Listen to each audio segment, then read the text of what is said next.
Hello everyone, welcome to Sneha History Classes. I hope you all are doing well. आज इस video में हम बात करने वाले हैं एडमिनिस्ट्रेशन अंडर चालुक्याज। इसका पार्ट वन मैं ऑलरेडी अपलोड कर चुकी हूँ। This is part two. इसमें जो रेस्ट पार्ट है अबाउट द एडमिनिस्ट्रेशन वो हम डिस्कस करेंगे। But before that I would request you all those who are watching my video for the first time to please subscribe the channel because I have seen कि बड़े सारे लोग जो हैं वो वीडियो देखते हैं but they do not subscribe the channel. So I request you all to please subscribe the channel. और इस वीडियो में बहुत कुछ है जानने को, चलिए शुरू करते हैं। So we have already talked about the Chalukyas. So we have discussed the Chalukyas of Badami, later Western Chalukyas and Eastern Chalukyas. उसके बाद हमने इनके रूलर्स के बारे में बात करी थी और फिर हमने बात करी थी एडमिनिस्ट्रेशन में, जिसमें से हमने किंग का जो पार्ट है वो ऑलरेडी डिस्कस कर लिया था। तो थोड़ा सा मैं ब्रीफली आपको बता देती हूँ। जो चालुक्य किंग था वो सुप्रीम मोनार्क होता था और बड़े ही हाई साउंडिंग टाइटल वो अज्यूम करता था। हेरिडिटरी जो किंगशिप थी वो हेरिडिटरी थी, विच मीन्स कि जो राजा है उसका अगला बेटा जो है एल्डेस्ट सन है वो रूलर बनेगा, और अगर उसका कोई मेल हेयर नहीं है फिर उस केस में क्या होगा, जो ब्रदर है ही बिकेम द किंग। इसके बाद जो किंग है he was the highest judicial authority, तो जो भी जस्टिस वो है जो उसने बोल दिया अल्टीमेट वही चीज होती थी। And he was also the head of the administrative council, और इसके साथ साथ वो जो भी रूल्स हैं डायनेस्टी के उसके अकॉर्डिंगली रूल करता था।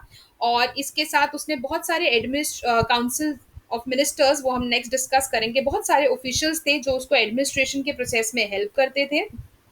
एंड जो एडमिनिस्ट्रेशन था इट वाज हाईली डिसेंट्रलाइज्ड, मतलब कि सेंट्रलाइज नहीं था। सारी पावर क्या है कि आप देखोगे इस समय पे बहुत सारे फ्यूडेटरी क्लान्स होते थे, ठीक है, जिससे कि एनुअली ये लोग ट्रिब्यूट कलेक्ट करते थे और ये जो क्लान्स होती थी वो अपने अकॉर्डिंगली रूल करती थी। बट वो जो है आप देखेंगे चालुक्य किंग की जो ओवरलॉर्डशिप उन्होंने एक्सेप्ट की हुई थी, बट इनके अपने कोर्ट होते थे, मिनिस्टर्स होते थे, एडमिनिस्ट्रेटिव स्ट्रक्चर इनका अपना होता था। तो आप देखेंगे इस तरीके से ये सब ड्यूटीज थी किंग की। नाउ नेक्स्ट हम बात करेंगे काउंसिल ऑफ मिनिस्टर्स की। तो काउंसिल ऑफ मिनिस्टर की बहुत सारे मंत्री होते थे राजा के दरबार में, ठीक है, जो कि आप देखोगे एडमिनिस्ट्रेशन को आसान बनाने के लिए उसकी मदद करते थे, उसको एडवाइस करते थे। और एक्सकावेशन के दौरान जो इंस्क्रिप्शंस मिली हैं उनसे हमें बड़े सारे जो मिनिस्टर्स हैं उनके नाम पता लगते हैं, जैसे कि एक टाइटल है महाप्रधाना का जो था चीफ मिनिस्टर। उसके बाद है महासंधि विग्रहिका। सो ये जो महासंधि विग्रहिका है he was the maker of peace and war, तो ये उस चीज का मिनिस्टर था। इसके बाद है धर्माधिकारी जो कि चीफ जस्टिस था। तो आप देखेंगे इस तरीके से डिफरेंट ऑफिशियल्स अपॉइंट किए गए थे, मिनिस्टर्स थे।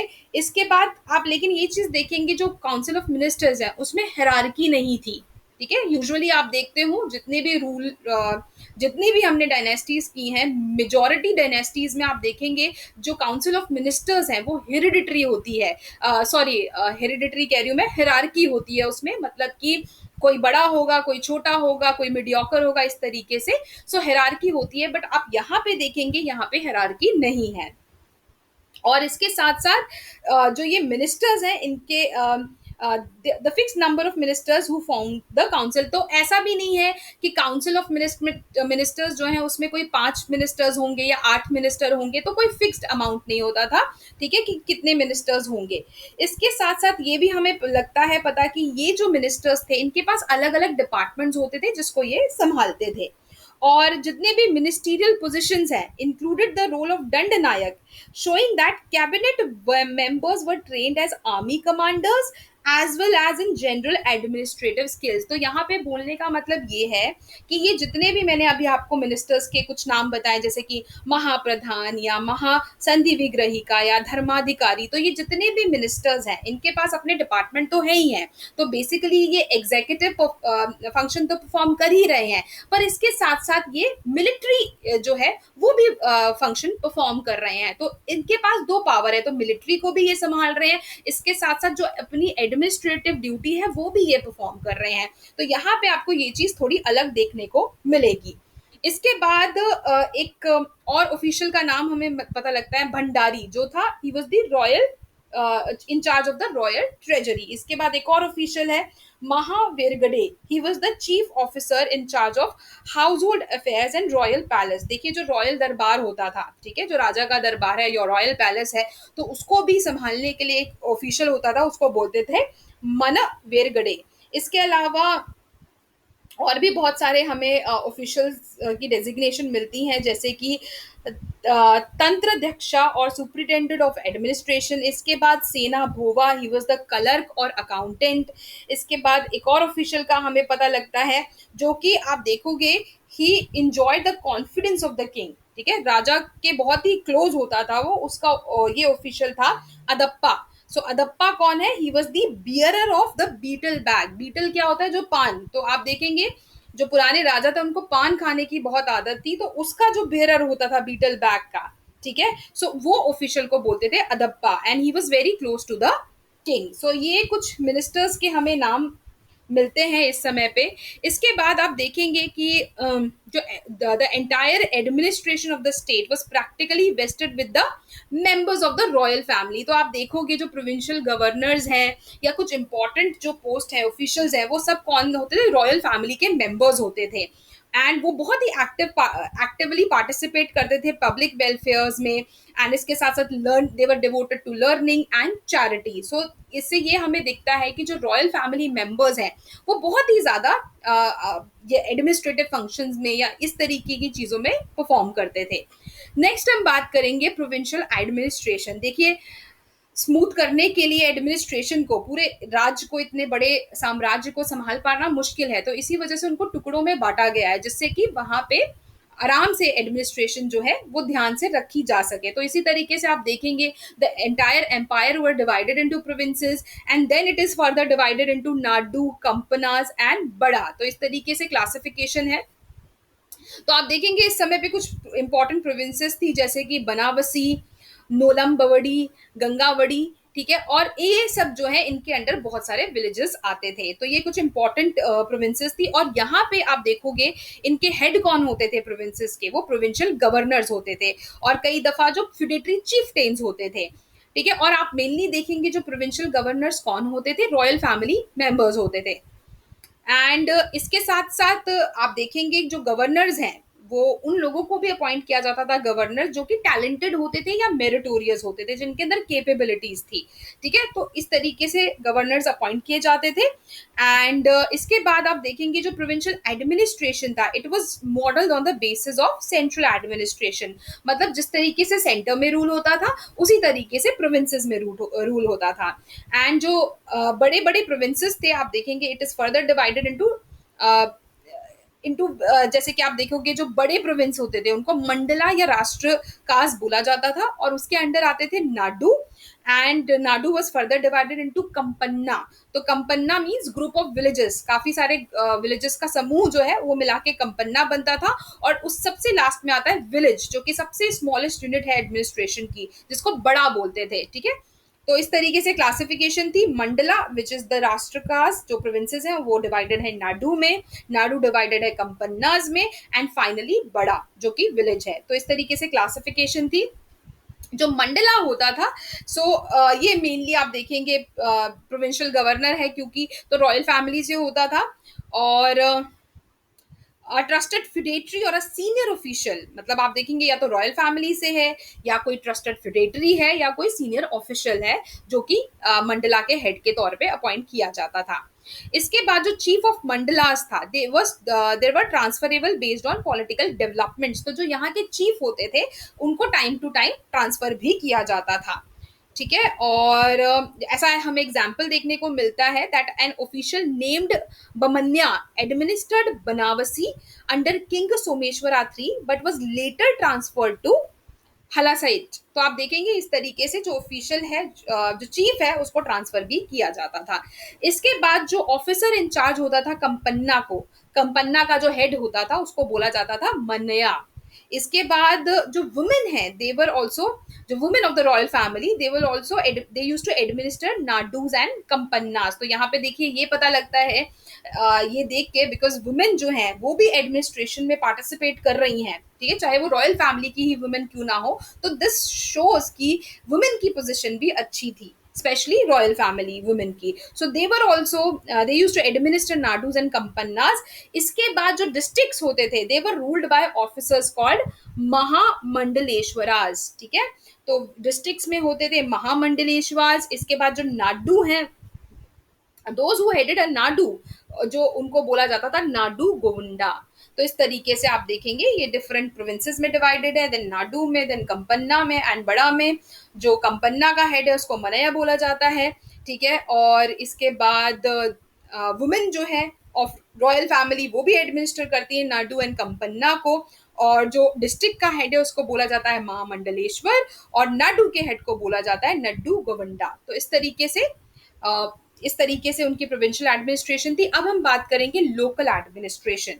सो विलेज जो है वो सबसे लोवेस्ट यूनिट है एडमिनिस्ट्रेशन की, और and were autonomous in their internal working.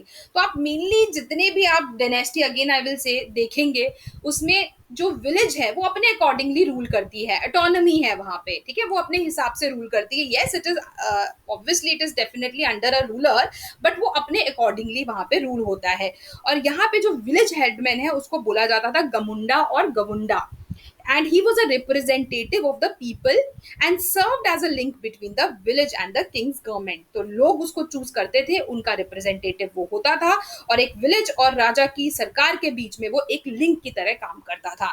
इसके बाद आप देखोगे जो विलेजेस थे दे वर लोकली एडमिनिस्ट्रेटेड बाय ग्राम सभा और विलेज असेंबली. तो विलेज असेंबली जो है, या जिसको हम ग्राम सभा बोलते हैं, वो यहाँ पे एडमिनिस्ट्रेशन का के जो फंक्शन है वो परफॉर्म करती थी. उसमें क्या क्या चीजें वो देखती थी, जैसे construction and maintenance of public works like assembly halls, tanks, drinking waters, shades for the travellers, gardens. ठीक है, ये कुछ मेन फंक्शन वो परफॉर्म करती थी. जो विलेज असेंबली थी वो एक कोर्ट की तरह भी एक्ट करती थी. ठीक है, तो मतलब डिस्प्यूट्स को वो सॉल्व करती थी, जो कि disputes related to boundary, marriage, property, caste and crime, तो वो डिस्प्यूट्स को भी वो सॉल्व करती थी. तो so that is why they acted as court. इसके बाद आप देखेंगे कि विलेजेस जो हैं they were donated to the learned man, जिनको बोला जाता था अग्रहरा. तो कुछ जो लर्नेड मैन मीन्स ब्राह्मण्स जो हैं, जिनको ज्ञान था, उनको भी विलेज डोनेट की जाती थी. एंड इसको, इन विलेजेस को कौन एडमिनिस्ट्रेट करता था? सभा एडमिनिस्ट्रेट करती थी, जिसके मेंबर्स होते थे महाजन.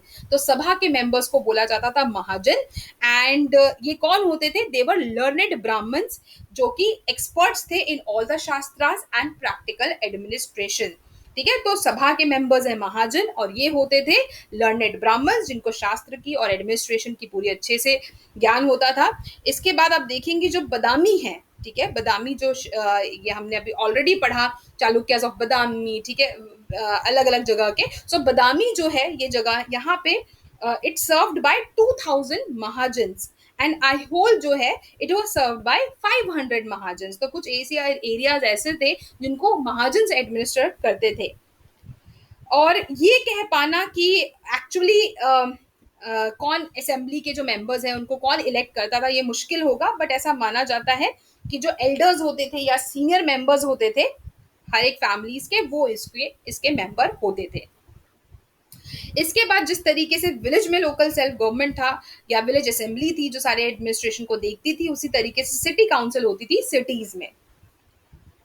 ठीक है, और वहां पे लोकल असेंबलीज होती थी और गिल्ड्स होती थी जो कि लोकल इश्यूज को देखती थी. So this was about the local administration. अब हम बात करते हैं फाइनेंशियल एडमिनिस्ट्रेशन की, मतलब पैसा कहाँ से आ रहा है और कहाँ पे खर्च हो रहा है. तो main source of income is land revenue. ठीक है, वो किसी भी आप उस समय पे आप देखेंगे कोई भी डायनेस्टी अगेन उठा लो तो सबसे इंपॉर्टेंट इनकम कहाँ से आ रही है? लैंड रेवेन्यू से. इवन मॉडर्न पीरियड में भी देख लो तो ब्रिटिशर्स भी सबसे ज्यादा कहाँ से कमाते थे? लैंड रेवेन्यू से. सो लैंड रेवेन्यू सबसे इंपॉर्टेंट सोर्स ऑफ इनकम है. और ये कितना परसेंट चार्ज की जाती थी? 1/6 ऑफ द प्रोडक्शन. ठीक है, तो जितना भी प्रोडक्शन हुई है उसमें से एक छठा हिस्सा जो है वो सरकार के पास जाएगा. अब जो लैंड है वो डिफरेंट टाइप्स की होती थी, जैसे कि वेट लैंड होती थी, dry, garden land, grass land, waste land and forest land. ठीक है, एंड एक स्पेशल ऑफिशियल होता था जिसको बोला जाता था पताइका. He was appointed for the realisation of revenue. तो ये ऑफिशियल क्या मेक श्योर करता था कि कितना रेवेन्यू चार्ज करना है. इसके साथ साथ लैंड टैक्स तो ठीक है इंपॉर्टेंट, सबसे इंपॉर्टेंट सोर्स ऑफ इनकम था, बट इसके अलावा भी बहुत सारे टैक्सेस होते थे, जैसे taxes on loads, tax on retail goods in transit, sales tax, betel tax, सिदैया that is fixed land tax, then property tax, ठीक है। तो ये कुछ इंपॉर्टेंट टैक्सेस थे। इसके अलावा कुछ और टैक्सेस होते थे जो कि कब कलेक्ट किए जाते थे, on special occasions of public festivals and auspicious domestic functions. तो मतलब अगर कोई फेस्टिफेयर या फेस्टिवल है, ठीक है, कोई बड़ा इवेंट वो लोग सेलिब्रेट कर रहे थे, उसमें भी वो लोगों से टैक्स कलेक्ट करते थे। इसके बाद एक और सोर्स ऑफ इनकम होते थे फाइन्स, ठीक है। तो जो भी कोर्ट जो है फाइन लगाता था, ठीक है, एज पनिशमेंट के तौर पे जो भी कल्प्रिट्स थे उनके ऊपर फाइन लगता था, वो भी एक इंपॉर्टेंट रेवेन्यू का सोर्स था। इसके अलावा law of transferred property was applied for the property of a person who died without living a son. मतलब ट्रांसफर्ड प्रॉपर्टी मतलब अगर एक इंसान है, उसका आगे कोई बेटा नहीं है, तो वो आगे ट्रांसफर नहीं होगी। तो इस केस में जो गवर्नमेंट है, जो राजा है, वो उस प्रॉपर्टी को कॉन्फिस्केट कर लेगा। तो इस तरीके से वो स्टेट के पास चली जाएगी। तो ये भी एक सोर्स था इनकम का। इसके अलावा और भी बहुत सारे टैक्सेस थे, जैसे कि taxes levied on mining, forest products, and इसके अलावा additional income was raised through tolls for the use of transportation facilities, taxes on different trades also, trades मतलब अलग अलग जो व्यापार होते थे उनके ऊपर भी टैक्सेस लगता था। तो ये कुछ इंपॉर्टेंट सोर्स ऑफ इनकम थी। इसके बाद ये तो आ गया पैसा कि कहाँ से आ रहा है ट्रेजरी में। अब खर्चा कहाँ पे हो रहा है, एक्सपेंडिचर। तो आप देखेंगे the expenditure of the state was made on things like king and his servant। तो सबसे ज्यादा तो राजा पे खर्चा होता था, उसके सर्वेंट्स पे खर्चा होता था। इसके बाद जो कंस्ट्रक्शन के वर्क्स हैं उन पे होता था, चैरिटीज पे, टेम्पल्स पे, एक्सेट्रा, मिलिट्री पे। तो आप देखेंगे ये कुछ इंपॉर्टेंट एरियाज थे जहाँ पे ये इनकम स्पेंड की जाती थी। इसके बाद हमें इस समय पे चालुक्याज के टाइम पे कॉइन्स भी मिलते हैं। कॉइन्स किसके बने हुए, गोल्ड या सिल्वर के। इसके बाद हम लास्ट पॉइंट डिस्कस करेंगे मिलिट्री एडमिनिस्ट्रेशन की। मिलिट्री कैसी थी उनकी। तो खैर बहुत ज़्यादा इन्फॉर्मेशन तो नहीं मिलती है, बट जो भी थोड़ी बहुत इन्फॉर्मेशन मिलती है उससे ये मालूम चलता है कि जो चालुक्य किंग्स हैं उनके पास बहुत बड़ी आर्मी होती थी, ठीक है। मतलब they use to have a very large armies. और ये हमें कैसे पता लगता है, जो आइहोल प्रशस्ति इंस्क्रिप्शन है ऑफ पुलकेसिन टू, वहां पे it is describe the siege of Banavasi fort and states that the army surrounding the fort was so large that the fort looked as though it stood amidst the sea। तो ये बता रहे हैं, इस inscription में ये लिखा गया है कि जो बनावसी फोर्ट है, ठीक है, उसको जब पूरी तरीके से इन्होंने घेर लिया चालुक्य मिलिट्री ने, तो वो इस तरीके से अपीयर हो रहा था जैसे कि एक फोर्ट एक समुद्र के बीच में है। मतलब कि ये बेसिकली ये बता रहे हैं कि इनकी जो मिलिट्री की स्ट्रेंथ कितनी ज्यादा थी, मतलब बहुत बड़ी मिलिट्री थी इनके पास। इसके बाद ये जो इंस्क्रिप्शंस है of the period testify to the fact that large number of elephants and horses were employed in battles. तो इससे पता लगता है कि एलिफेंट भी इनके पास थे, हॉर्सेस भी थे। तो इससे पता लगता है ये फोर्स थी इनके पास। इसके अलावा जो मिलिट्री ऑफिसर होता था उसको बोला जाता था सेनापति और दंड नायक। इसके अलावा इनके पास एक नेवल फ्लीट भी थी, ठीक है, which help them to conquer island. तो जिससे पता लगता है नेवल फोर्स भी इनकी अच्छी थी। And forts also formed an essential part of military organisation. मतलब कि देखिए फोर्ट्स तो किसी भी एम्पायर के लिए बहुत ही इंपॉर्टेंट है वो, क्योंकि एम्पायर को एक तरीके से प्रोटेक्ट करते हैं। तो इस समय पे आप देखेंगे इनके पास भी काफी सारे फोर्ट्स थे जो कि मिलिट्री पर्पस के लिए बहुत ही जरूरी थे। So this was all about the administration under Chalukya rulers. I hope आपको ये टॉपिक क्लियर हो गया होगा, जिसमें हमने इनके रूलर्स के बारे में डिस्कस किया, हमने इनके एडमिनिस्ट्रेशन में किंग के बारे में, काउंसिल ऑफ मिनिस्टर्स के बारे में, provincial local administration, financial and military administration को डिस्कस किया। सो आई होप आपको ये टॉपिक क्लियर हो गया होगा। So if you like the video, so please subscribe the channel, like, share and comment. Thank you so much for watching. I'll see you in the next video. Till then, take care, stay safe.